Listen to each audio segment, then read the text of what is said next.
Hoje vamos explorar a porção do livro Deuteronômio, ou seja, Devarim, onde encontramos o emocionante grito de Moisés, errar, ou seja, como pode ser, e entender como essa simples palavra, errar, ecoa sobre os livros de Isaías e Lamentações de Jeremias. Acontece que o Shabat dessa semana, em particular, ele é chamado de Shabat Hazon, ou seja, o sábado da visão, e ele antecede o jejum de 9 de Av, que no nosso calendário vai acontecer no dia 26 de julho. Nesse dia, os judeus lamentam a destruição dos 2 templos em Jerusalém, bem como outras tragédias que aconteceram na história judaica.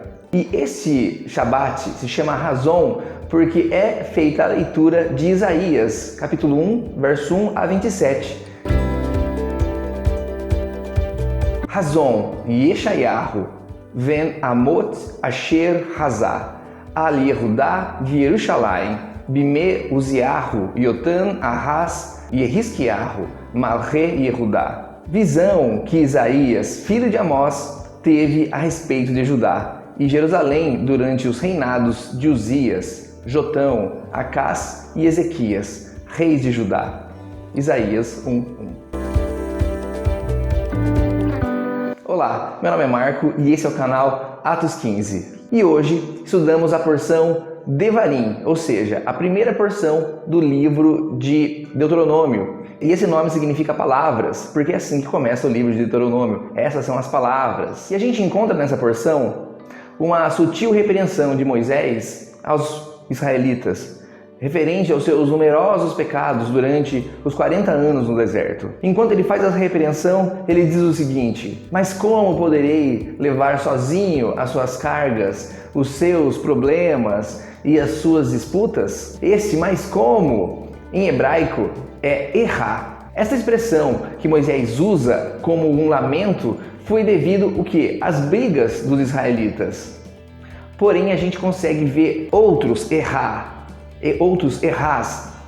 na Bíblia com esse tom de tristeza. E o próximo errar com esse tom de lamento a gente encontra onde? Justamente nesse texto de Isaías que nós lemos no Shabat Hazon, no Shabat da visão. Vejam, errar, como a cidade fiel se tornou prostituta, antes cheia de justiça e habitada pela retidão, agora está cheia de assassinos. Isaías 1:21. Moisés, ele exclama devido à briga dos israelitas, às brigas internas. Agora, Isaías fala errar, e ele exclama por causa da prostituição, por causa da idolatria, por causa do paganismo, por causa da degeneração moral que aumentou em Jerusalém. E a gente pode perceber que depois do primeiro errar de Moisés e o segundo errar de Isaías, nós temos o terceiro em Lamentações de Jeremias, no capítulo 1 e verso 1, e diz assim: como errar, está deserta a cidade, antes estão cheias de gente, como se parece com uma viúva. A que antes era grandiosa entre as nações, a que era a princesa das províncias, agora tornou-se uma escrava. Infelizmente, nós conseguimos perceber que os 2 primeiros alertas, os 2 errás que eram alertas, eles culminam num terceiro, mas agora é tarde demais. Agora a cidade já foi destruída. E esse Shabat é especial justamente por isso, pois ele nos serve como um aviso, um alerta.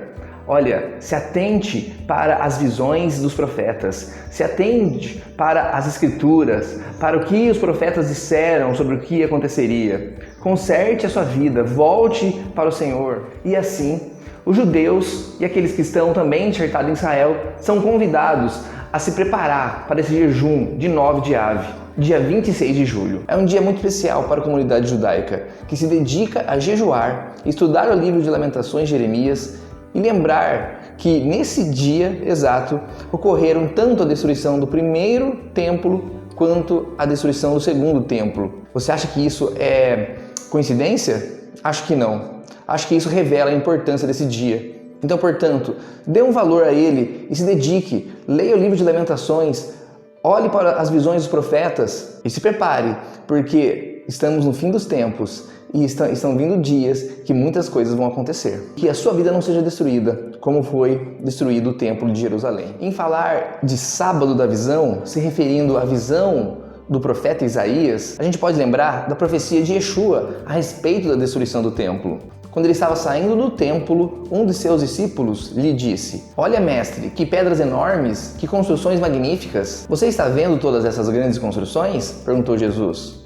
"Aqui não ficará pedra sobre pedra, serão todas derrubadas." E o Evangelho de Lucas nos mostra Yeshua em lamento por prever a cidade de Jerusalém e o templo sendo destruído.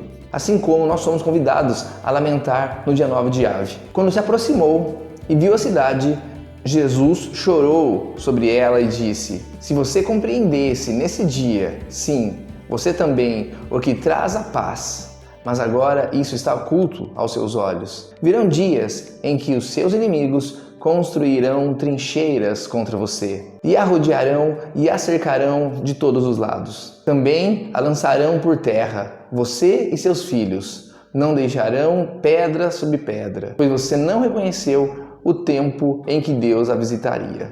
Acontece que essas profecias de Jesus estão em conformidades com outras profecias, como em Isaías 29:3, Jeremias 6:6, Ezequiel 4:2, que todas elas falam sobre a destruição de Jerusalém e do templo como uma punição divina pelos pecados do povo. Os errás foram anunciados pelos profetas.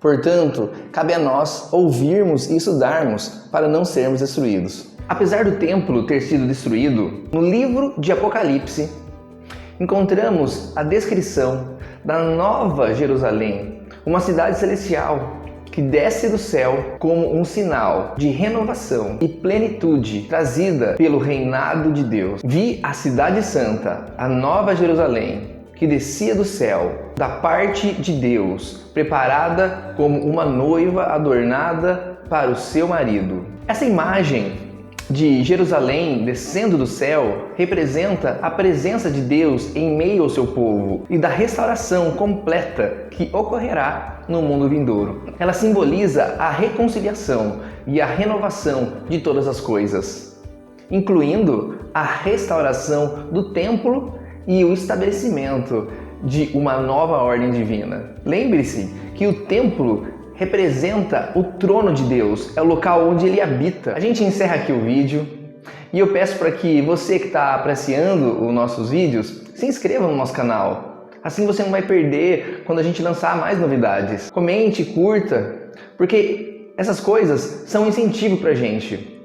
Incentivo para que a gente continue produzindo mais. E não se esqueça, compartilhe o vídeo. Assim você evangeliza, assim você espalha uma mensagem poderosa para outras pessoas. Shabbat Shalom.